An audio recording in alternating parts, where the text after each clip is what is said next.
दोस्तों स्टडी 91 के YouTube channel में आप सभी का बहुत बहुत स्वागत है और आज हम लोग पढ़ने वाले हैं वीकली करंट अफेयर की सीरीज को। जी हाँ दोस्तों, 25 मई से लेकर के 30 मई के मोस्ट इंपॉर्टेंट प्रश्नों की आज हम व्याख्या करने जा रहे हैं। ये प्रश्न अपने आप में बहुत इंपॉर्टेंट है। दोस्तों एक बात और याद रखेगा, हमारा एप्लीकेशन भी आ चुका है, प्ले स्टोर से डाउनलोड कर लीजिए। अगर आप चाहते हैं आपकी तैयारी और भी ज़्यादा बेहतर हो पाए तो एप्लीकेशन को एक बार डाउनलोड करिए, नहीं अच्छा लगता है तो आप बेशक जाकर के अनइंस्टॉल कर दीजिएगा, ठीक है, इतना आप ध्यान दीजिएगा। लेकिन हाँ, करंट अफेयर में सबसे बेहतरीन अगर कोई चीजें मिलेगी तो आपको स्टडी 91 पर मिलेंगी, ये मैं आपको दावे के साथ कर सकता हूं। सिर्फ एक बार विजिट करिए, आपको अपने आप चीजें समझ में आ जाएंगी।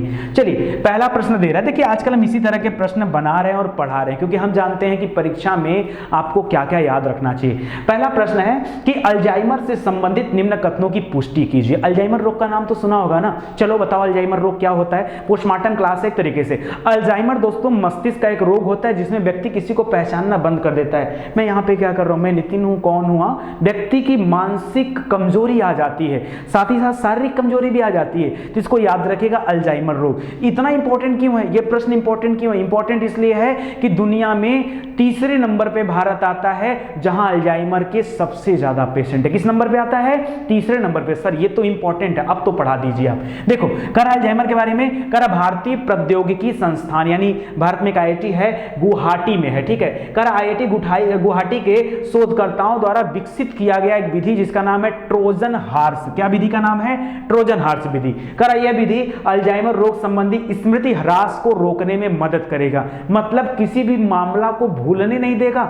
ये पॉसिबल है क्या? हाँ पॉसिबल है। IIT के बच्चों ने बनाया है ये चीज। क्या नाम है? ट्रोजन हॉर्स नाम है। व्यक्ति का जो मानसिक ह्रास होता है, मतलब इस भूलने की बीमारी में जो व्यक्ति धीरे धीरे भूलने लगता है, उसकी मेमोरी गायब होने लगती है। वो मेमोरी गायब होना या तो रुक जाएगा या तो उसकी दर कम हो जाएगी। लिख रहा हर साल विश्व अल्जाइमर दिवस कब मनाया जाता है?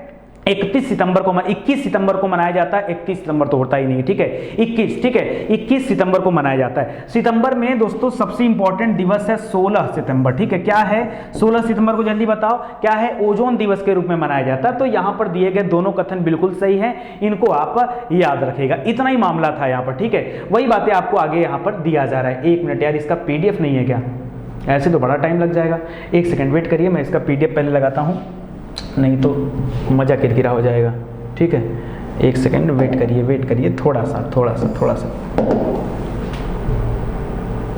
ठीक है। अभी सही है, अभी स्पीड में थोड़ा चलेगा, ठीक है। तो हमारे सामने अल्जाइमर वाला प्रश्न था, इसको ध्यान दीजिएगा। तो यहाँ पर 1 और 2 दोनों सही है, इसको आप ध्यान दीजिएगा। दोस्तों इसी से संबंधित एक और रोग है, अल्जाइमर जो रोग है उससे संबंधित एक और रोग है डिमेंशिया। डिमेंशिया रोग भी मस्तिष्क से संबंधित रोग भी है और इसमें क्या है कि बहुत सारे रोगों को काउंट किया जाता है। डिमेंशिया में भी व्यक्ति की शारीरिक और मानसिक हालत बड़ी कमजोर हो जाती है, तो उसको भी आप याद रखिएगा। कुछ बच्चे बोलते हैं सर इसको आप पढ़ाते क्यों नहीं, पीछे जो लिखा हुआ है। दोस्तों उसको मैं इसलिए नहीं पढ़ाता हूं क्योंकि डेली करंट अफेयर का अगर आप वीडियो नहीं देखते हैं तो पहले जाकर डेली करंट अफेयर का वीडियो देखिए। यहां पर मैं आपको सिर्फ ट्रिक बताऊंगा कि कैसे किसी बात को आप याद रख सकते हैं और लंबे समय तक याद रख सकते हैं। वीकली करंट अफेयर इसलिए आपको दिया गया, ठीक है। ये की पॉइंट पढ़ा रहा हूं मैं, पूरा हफ्ते का करंट अफेयर आज पढ़ाने के लिए मैं यहां पे नहीं आया हूं, ठीक है।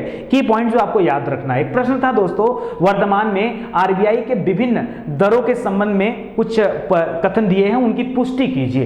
पहला कथन दे रहा दोस्तों रेपो रेट। अब बहुत सारे बच्चे तो यही हैं जिनको रेपो रेट नहीं पता है। तो रेपो रेट क्या होता है? रेपो रेट वह दर होता है जिस पर RBI बैंकों को ब्याज देता है, मतलब जो धन जारी करता है उस पर जो ब्याज लगता है ना, वो होता है रेपो रेट, ठीक है। तो याद रखिएगा ये होता है रेपो रेट। करा रेपो रेट में 0.40% की कटौती करके अब कितना हो गया रेपो रेट? जो पहले था 4.4 था, अब वो घट करके 4% आ गया। तो एकदम अपने माइंड में इसको याद रखेगा।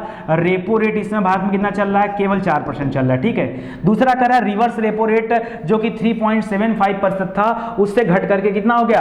3.35% हो गया है। तो ये भी बिल्कुल सही है। रिवर्स रेपो रेट भी याद रखेगा, ये हो गया 3.35%, ठीक है। अगला दे रहा दोस्तों जो बैंक रेट है, जिस पर आम जनता को जो अगर आप लोन लेने जाते हैं तो आपको जो ब्याज देना पड़ता है उस लोन पर, वो बैंक रेट होता है। वो कितना चल रहा है? जिसमें बड़ा कम हो गया है इस मंदी के दौर में, 4.65% हो गया है। यहां पर दिए गए तीनों कथन बिल्कुल सही है, तो इनको आप ध्यान दीजिएगा, ठीक है। अच्छा कुछ और चीजें भी है, जैसे RBI के गवर्नर कौन है? तो शक्तिकांत दास जी हैं। रेपो रेट कितना है? 4% है। रिवर्स रेपो रेट कितना है? 3.35% है। बैंक रेट कितना है? 4.65% 15% है।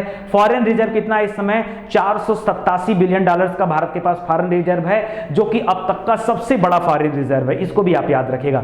रेपो रेट क्या होता है? रेपो रेट वह दर होता है जिस पर बैंकों को आरबीआई क्या देता है? कर्ज देता है, ठीक है। जो बैंक हमको कर्ज देता है वो तो बैंक रेट हो जाता है, जिस पर आरबीआई कर्ज देती है बैंकों को, ठीक है, उस रेट को क्या बोला जाता है? रेपो रेट कहा जाता है। और रिवर्स रेपो रेट इसी का उल्टा होता है, ठीक है, बैंकों को उसमें फायदा होता है, ठीक है। तो उसको भी आप जो है ध्यान दीजिएगा। अंतरराष्ट्रीय जैव विविधता दिवस कब मनाया जाता है? बताइए। अंतरराष्ट्रीय जैव विविधता दिवस दोस्तों ये मनाया जाता है हर साल 22 मई को। मोस्ट इंपॉर्टेंट क्वेश्चन है, परीक्षा में खूब पूछा जाता है, ठीक है। तो 22 मई याद रखेगा, जैव विविधता दिवस के रूप में मनाया जाता है अंतरराष्ट्रीय जैव विविधता दिवस। ये जैव विविधता होती क्या चीज है? बायोडाइवर्सिटी किसे कहा जाता है? मैंने आपको बताया है, आप इन्वायरमेंट का वीडियो जाकर देखिए, आपको समझ में आ जाएगा। फिर भी बता दे रहा हूं एक बार, बायोडाइवर्सिटी का मतलब होता है ऐसा स्थान जहां पर जीव जंतुओं का, पादपों का, वनस्पतियों की अनेक प्रजातियां हो, उनको जैव विविधता का स्थल कहा जाता है, उसका हॉट स्पॉट माना जाता है, ठीक है। भारत में अगर देखा जाए, उत्तर पूर्वी का क्षेत्र हो गया, ठीक है, आपका बंगाल की खाड़ी के पास आपका सुंदरवन का क्षेत्र हो गया, और दक्षिण भारत में जो पश्चिमी घाट है वो जो है जैव विविधता के क्षेत्र माने जाते हैं। अंडमान निकोबार भी माना जाता है, तो उसको याद रखेगा, ठीक है। चलिए आगे बढ़ते हैं। कुछ इंपॉर्टेंट मई में डेज थे, तो एक बार रिवीजन कराई देता हूं आपको पिछले वीक में भी कराया गया था। 1 मई को अंतरराष्ट्रीय श्रमिक दिवस मनाया जाता है, 1 मई को ट्यूना डे मनाया जाता है, 2 मई को, मैंने बताया था उतना इंपॉर्टेंट नहीं है, लेकिन फ्रीडम डे आपको याद रखना है, 3 मई को मनाया जाता है, प्रेस फ्रीडम डे। 5 को मनाया जाता है विश्व अस्थमा दिवस और अंतरराष्ट्रीय मिडवाइफ डे। इसके अलावा विश्व हाथ स्वच्छता दिवस, ठीक है। देखिए अंतरराष्ट्रीय मिडवाइफ दिवस यहां पर है, जबकि 12 मई को नर्स दिवस मनाया जाता है। तो मिडवाइफ और नर्स में कंफ्यूजन मत लाइएगा, 12 मई को नर्स दिवस है और 5 मई को मिडवाइफ डे है, ठीक है। और बीआरओ का जो दिवस है, सीमा सड़क संगठन का जो दिवस है, स्थापना दिवस, वो 7 मई को है। 8 मई को वाला मोस्ट इंपॉर्टेंट है, रेड क्रॉस दिवस, ठीक है। विश्व रेड क्रॉस दिवस मनाया जाता है, रेड क्रॉस को नोबेल अवार्ड भी मिल चुका है। बाकी थैलीसीमिया दिवस भी मनाया जाता है। 17 को दूरसंचार और हाइपरटेंशन दिवस मनाया जाता है। 18 को संग्रहालय दिवस, मोस्ट इंपॉर्टेंट है, स्टार लगा लीजिएगा। आतंकवाद विरोधी दिवस, ठीक है, 21 मई को मनाया जाता है। जैव विविधता 22 को मनाया जाता है। 27 तारीख को जवाहरलाल नेहरू को पुण्यतिथि है, उसको भी याद रखेगा। और 31 तारीख को तंबाकू दिवस मनाया जाएगा, ठीक है। तो इन सभी तथ्यों को आप याद रखेगा, ये सभी तथ्य आपके लिए बहुत इंपॉर्टेंट है। चलिए आगे बढ़ते हैं। Research journal nature climate change के अनुसार लॉकडाउन की वजह से दुनिया भर में कार्बन उत्सर्जन में कितने प्रतिशत की कमी आई है? कितने प्रतिशत की कमी दर्ज की गई है? आप सभी को पता है इस लॉकडाउन की जो वजह रहा है वो कोरोना रहा है, ठीक है। कोरोना यानी कोविड-19। आज भी बहुत सारे लोग ऐसे हैं जिनको कोविड-19 का मतलब नहीं पता है, तो मैं चाहूंगा एक बार आप कोविड-19 का मतलब भी जान जाइए, ठीक है। यहाँ पर कोविड में जो CO लिखा है इसका मतलब है कोरोना, ठीक है। और जो VY होता है उसका मतलब है वायरस, कोरोना वायरस। D माने होता है डिजीज और 19 माने होता है 2019, क्योंकि सबसे पहले इसको 2019 में ही देखा गया था। तो इसका फुल फॉर्म होता है। इसकी वजह से लॉकडाउन लगा, लॉकडाउन की वजह से गाड़ी घोड़े नहीं चल रहे हैं, फैक्ट्रियां नहीं चल रही हैं। इसकी वजह से दोस्तों कार्बन उत्सर्जन में कमी आई, और ये कमी कितने % के बराबर थी? 17%, ठीक है। 17% की कमी दर्ज की गई, जो अब तक की सर्वाधिक कमी थी। द्वितीय विश्व युद्ध के बाद में इतनी बड़ी कमी देखी गई है, इसको आप ध्यान देंगे, मोस्ट इंपॉर्टेंट है, ध्यान दीजिएगा, ठीक है। चलिए दोस्तों एक दो क्वेश्चन और भी आपको याद दिला देता हूं, हाल ही में आया था। किस रिपोर्ट के अनुसार गत 40 वर्षों में पहली बार भारत के कार्बन उत्सर्जन में कमी दर्ज की गई? जो भी हाल ही में एक रिपोर्ट आया था उसका नाम था कार्बन ब्रीफ, ठीक है। दूसरा था हाल ही में वैज्ञानिकों ने ओजोन छिद्र बंद होने का जो सबसे बड़ा कारण बताया, वो बताया था पोलर वर्टेक्स को, ठीक है। मैंने प्लेन फैक्ट में आपको वीडियो भी बना के दिया कि पोलर वर्टेक्स क्या होता है, जिसको हम ध्रुवीय भंवर के नाम से जानते हैं। एक दो प्रश्न और आया था कि वातावरण में असामान्य परिस्थितियों के कारण आर्कटिक के ऊपर, ठीक है, तैयार हुआ ओजोन का सबसे बड़ा होल जो है वो भर गया है, वही पोलर वर्टेक्स वाला मामला था। लॉकडाउन के बाद उत्तर भारत में वायु प्रदूषण 20 सालों में सबसे न्यूनतम स्तर पर पहुंच गया है, इसका आकलन खुद नासा ने किया था। तो ये सभी पॉइंट भी आप याद रखेगा। अगला पॉइंट देखिए, हाल ही में किस मंत्रालय ने उड़ीसा के कोणार्क सूर्य मंदिर और कोणार्क शहर को 100% सौर ऊर्जा से संचालित करने की योजना का शुभारंभ किया? बड़ी गजब की योजना है। उड़ीसा में पड़ता है कोणार्क मंदिर, आप सभी को पता होगा। इस कोणार्क मंदिर और उस पूरे कोणार्क नगर को ही क्या बदला जाएगा? जा रहा है, वहां पर सौर ऊर्जा से संचालित करने की योजना बनाई जा रही है कि सब कुछ वहां से सौर ऊर्जा में चले।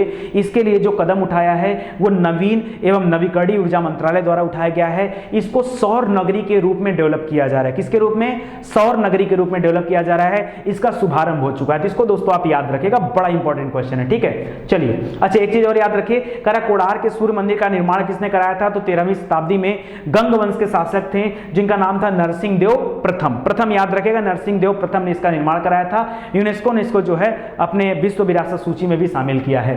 संयुक्त राष्ट्र ने कोविड-19 के खिलाफ लड़ने के लिए शीर्ष 10 वैश्विक पहलों के रूप में खुडोल पहल को सूचित किया है। ये खुडोल क्या है? ठीक है, खुडोल जो है दोस्तों, खुडोल इसका नाम है, ठीक है। खुडोल जो पहल है दोस्तों, ये कहां की पहल है आपको ये बताना है, तो याद रखेगा दोस्तों खुडोल, बड़ा इंपॉर्टेंट क्वेश्चन है, बहुत इंपॉर्टेंट क्वेश्चन है। इसको शामिल किया और ये पहल हमारा पूर्वोत्तर राज्य मणिपुर की राजधानी पड़ती इम्फाल, क्या है? इम्फाल। तो मणिपुर में स्थित एक गैर सरकारी संगठन है जो जिसने सबसे पहले ट्रांसजेंडर फुटबॉलर टीम भी बनाया था और जरूरतमंद लोगों को फूड बैंक की अवेलेबिलिटी भी कराता है। तो इसको आप जरा याद रखेगा क्योंकि यूएन द्वारा जो है सम्मानित है, इस वजह से आपको थोड़ा सा ध्यान देना है।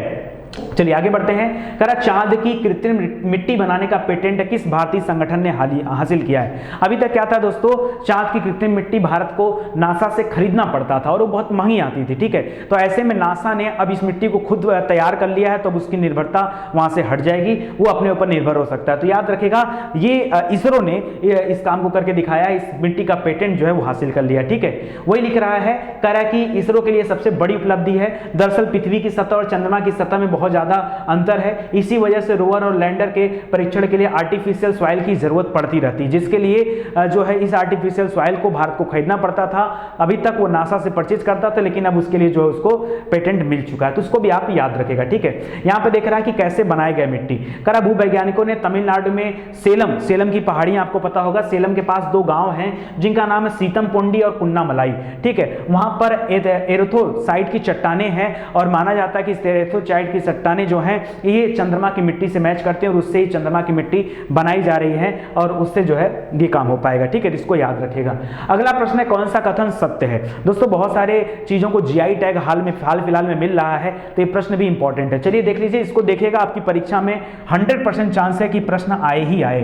बिहार के प्रसिद्ध फल जो शाही लीची है और जो जर्दालू आम है, 2 चीजें हैं, ठीक है। ये देखिए शाही लीची है। अभी दोस्तों आपने कुछ समय पहले देखा होगा, लीची खाने से एक बुखार फैला था जिसका नाम था चमकी बुखार से बिहार में बहुत सारे बच्चों की मृत्यु हो गई थी, ठीक है। बाद में पता चला कि उस लीची को किसी चमगादड़ वगैरह ने खाया था, उससे जो है प्रॉब्लम फैल गया था, तमाम चीजें थी, तो उसको याद रखिएगा। चमकी बुखार इससे संबंधित था। ये उसी लीची की बात कर रहा हूँ, शाही लीची, और मैं जर्दालू आम की बात कर रहा हूँ जिसको जीआई टैग मिला है बिहार राज्य सरकार में, ठीक है। इसको याद रखिएगा। लिख रहा, हाल ही में भारत सरकार के डाक विभाग और बिहार सरकार के बागवानी विभाग ने लोगों के दरवाजों तक इन फलों की आपूर्ति करने के लिए समझौता किया है, तभी ये चर्चा में आया। ये जीआई टैग तुमको बहुत पहले का मिल चुका है, चर्चा में इसलिए आया, ठीक है, कि घर बैठे लोगों को, अब भाई लॉकडाउन है, लोग खरीद नहीं सकते हैं, तो उनको घर तक पहुंचाया जाएगा, तो इसलिए चर्चा में आ गया था। लिख रहा है, शाही लीची का उत्पादन मई से जून के रूप में होता है, खास करके बिहार में मुजफ्फरनगर और उसके आसपास के जिलों में ये लीची उगाई जाती है। जर्दालू आम दोस्तों बिहार में भागलपुर है,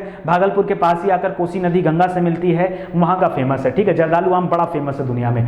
अच्छा, बिहार के कुछ अन्य जीआई टैग वाले उत्पाद हैं, एक बार उन पर भी आप नजर डाल लीजिए तो अच्छा है। कतरनी चावल याद रखेगा, मगही पान याद रखेगा, सिलाव खाजा तो बड़ा गजब का है, पता सुना हूं, सिलाव खाजा में 50 से ज्यादा परतें होती हैं, ठीक है, इसको याद रखेगा। बाकी मगही पान तो कौन नहीं जानता, खई के पान बनारस वाला, तो मगही पान वहीं का फेमस है। लिख रहा, हाल ही में जीआई टैग किसको मिला है? तो कदलई मितलई को मिला है। ये एक मूंगफली की कैंडी है जो तमिलनाडु को इसके लिए जीआई टैग दिया गया है। चा खाओ एक सुगंधित चिपचिपा चावल है जिसको काला चावल भी कहा जाता है, ठीक है, ये मणिपुर से संबंधित है, उसको जीआई टैग मिला है। अभी हाल ही में दोस्तों गोरखपुर के टेराकोटा दोस्तों मिट्टी के बने खिलौने और बर्तन होते हैं, उनको भी जो है जीआई टैग दिया गया है। और झारखंड और तेलंगाना में भी जीआई टैग मिला है, सोहराई खोर पेंटिंग के लिए और तेलिया रुमाल के लिए, ठीक है, तौलिया रुमाल के लिए। कश्मीरी केसर जो कश्मीर में है उसके लिए भी उसको जीआई टैग मिला है। तो ये सभी तथ्य आपको याद रखने की जरूरत है, यहां से पक्का आपके एग्जाम में क्वेश्चन आएगा ही आएगा। आगे देखते हैं, हाल ही में किस राज्य ने खेलों को उद्योग का दर्जा दिया? किसका दर्जा दिया? खेलों को उद्योग का दर्जा दिया। कैसे याद करेंगे? खेल खेलते खेलते लोग इतना रम गए उसको उद्योग का दर्जा दे डाला। तो रम गए मतलब मिजोरम, रम गए तो मिजोरम, अब नहीं भूलोगे आप शायद।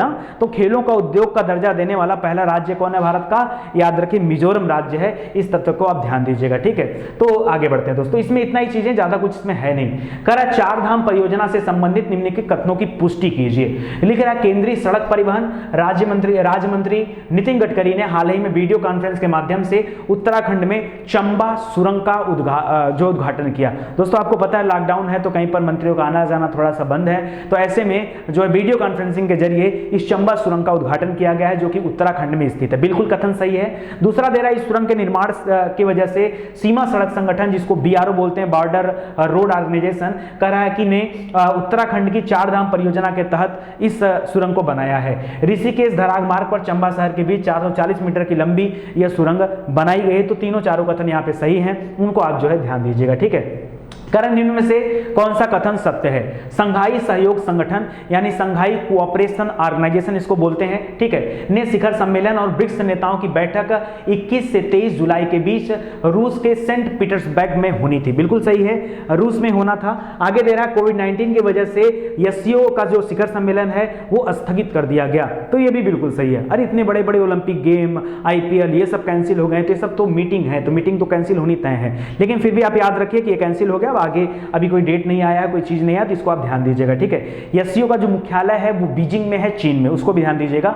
और रही बात ब्राजील की, तो ब्राजील का इसके पहले जो समिट हुआ था वो ब्राजीलिया में हुआ था। ब्राजीलिया ब्राजील की ही राजधानी है, ठीक है, याद रखेंगे। इसके बाद वो रसिया में होने वाला है, क्योंकि नाम जैसे ना ब्रिक्स, BRICS, ठीक है, तो उसी हिसाब से उनका जो है मेजबानी भी मिलता है, तो याद रखेगा।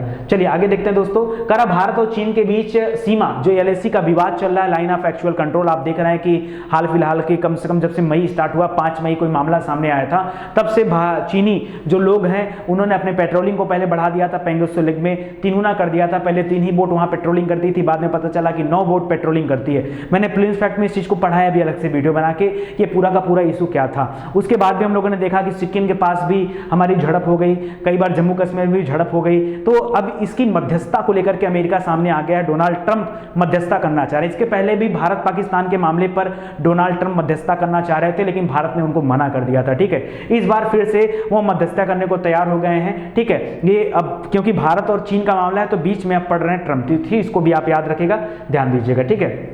आगे देखिए, अब यहाँ पे तनाव के तमाम कारण दिए जा रहे हैं, वो आपको डेली करंट अफेयर में पढ़ाया गया। मैं जानबूझ के नहीं पढ़ा रहा हूँ ताकि, क्योंकि अभी मैं अगर वीकली में सारी चीजें आपको बताने लगूंगा ना तो आपके मन में आएगा कि यार डेली करंट अफेयर न देखना पड़े, वीकली ही देखकर काम चला लो, तो ऐसा मैं कोई काम नहीं करूंगा। मैं सिर्फ आपको याद कराने की कोशिश कर रहा हूँ कि पूरे सप्ताह में इतने सारे, भाई 10 क्वेश्चन एक दिन में दिए जाते हैं मोस्ट इंपॉर्टेंट, तो 6 दिन में 60 क्वेश्चन हो जाते हैं। अब 60 में से जो भी 20, 25, 30 इंपॉर्टेंट क्वेश्चन है वो आपके सामने एक बार डिस्कस हो जाए, उसका आप लोग PDF ले लीजिए, उसका टेस्ट ले लीजिए, ताकि कम से कम इतनी बातें आप याद रखो, ठीक है। ये बहुत इंपॉर्टेंट क्वेश्चन है, जिसको ध्यान दीजिएगा। लिख रहा नासा द्वारा अगली पीढ़ी के टेलीस्कोप जिसका नाम है W1, ठीक है, का नाम बदलकर किसके नाम पे रख दिया है? दोस्तों 2018 में टेलीस्कोप की जननी कही जाती है, पीछे आप इमेज देख रहे हो, टेलीस्कोप की जननी कही जाती है, इनका नाम है नैन्सी ग्रेस रोमन। 2018 में इनका देहांत हो गया है। अब जो है नासा ने फैसला किया है कि इनका जो टेलीस्कोप जो अभी लॉन्च होने वाला है अगली पीढ़ी का, ठीक है, याद रखिए W1 का नाम है, उनका नाम जो है रोमन के नाम पे रखा जाएगा, नैन्सी ग्रेस रोमन के नाम पर। तो इनको आप याद रखिएगा, बड़ा इंपॉर्टेंट क्वेश्चन है। प्रतिवर्ष 28 मई को विश्व डुगोंग दिवस मनाया जाता है। डुगोंग क्या होता है? एक समुद्री जीव है दोस्तों, आप यहां पे देख लीजिए, ठीक है। डुगोंग एक समुद्री जीव है और स्तनधारी है, और इसको समुद्री गाय भी जाना जाता है। आपने समुद्री घोड़ा सुना होगा ना, समुद्री गाय कहा जाता है डुगोंग को, याद रखिएगा। करा डुगोंग को भारत में वन्य जीव संरक्षण अधिनियम 1972 के अनुसूची 1 के तहत जो है संरक्षित किया गया है, क्योंकि इसका शिकार बहुत तेजी से होता है। वर्ष 2013 में भारतीय प्राणी सर्वेक्षण द्वारा किए गए सर्वेक्षण के अनुसार भारतीय तटीय क्षेत्र में केवल 250 डुगोंग ही बचे हुए हैं, ठीक है, बाकी का शिकार हो चुका है। तो इसको लेकर के थोड़ा सा एक्टिविटी ज्यादा है। तो 28 मई को डुगोंग दिवस मनाया जाता है, इसलिए इंपॉर्टेंट था। तीनों कथन यहां पर बिल्कुल सही है। डुगोंग जो मछली है दोस्तों, ये क्योंकि गाय कहा गया तो गाय शाकाहारी होती है, तो याद रखिए ये भी शाकाहारी है, ठीक है, जिसको भी आप ध्यान दीजिएगा। जबकि ज्यादातर मछलियां मांसाहारी होती है, लेकिन ये शाकाहारी है, ठीक है, इसको ध्यान दीजिएगा। 46वें G7 शिखर सम्मेलन से संबंधित कथनों की पुष्टि कीजिए। चलिए आइए करते हैं। 46वें G7 शिखर सम्मेलन की वार्षिक बैठक 10 से 12 जून 2020 को संयुक्त राज्य अमेरिका के कैंप डेविड में आयोजित होने वाली थी।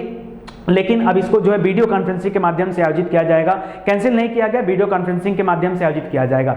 G20 वाले सम्मेलन की अगर बात करूं तो आपको पता होगा कि स्टार्टिंग में ही सऊदी अरबिया में होने वाला था, बट वो भी वीडियो कॉन्फ्रेंसिंग के माध्यम से हो पाया क्योंकि कोविड-19 की वजह से कोई भी देश के राष्ट्राध्यक्ष वहां जाने के लिए सहमत नहीं हुए थे। तो ये भी जो है ये अमेरिका में होने वाला था जून में ही, ठीक है, लेकिन इसको अब जो है अब वीडियो कॉन्फ्रेंसिंग के जरिए पूरा किया जाएगा। कैंप डेविड में होने वाला था, तो यहाँ दिए गए दोनों कथन बिल्कुल सही हैं। कर हाल ही में फोर्ब्स द्वारा जारी रिपोर्ट के अनुसार दुनिया में सबसे ज्यादा कमाई करने वाली महिला एथलीट कौन बन गई, ठीक है। अभी तक दोस्तों महिला एथलीट में नाम था किसका, जल्दी से बताइए। मैं खास करके टेनिस की बात कर रहा हूं, ठीक है। तो याद रखिए अब इनका स्थान ले लिया है, पहले मारिया शारापोवा थी, इनका नाम ले लिया, स्थान ले लिया ओसाका ने, नाओमी ओसाका। तो याद रखेगा ये जापान की टेनिस स्टार हैं नाओमी ओसाका, जो कि सबसे ज्यादा पैसा कमाने वाली है, सबसे ज्यादा कमाई करने वाली महिला एथलीट बन गई, ठीक है। तो इनको आप याद रखेगा, इंपॉर्टेंट क्वेश्चन है। तो दोस्तों पूरे वीक का इतना ही इंपॉर्टेंट क्वेश्चन था, इसमें और कुछ ज्यादा था नहीं, ठीक है। तो इतनी बातें कम से कम याद रखिएगा।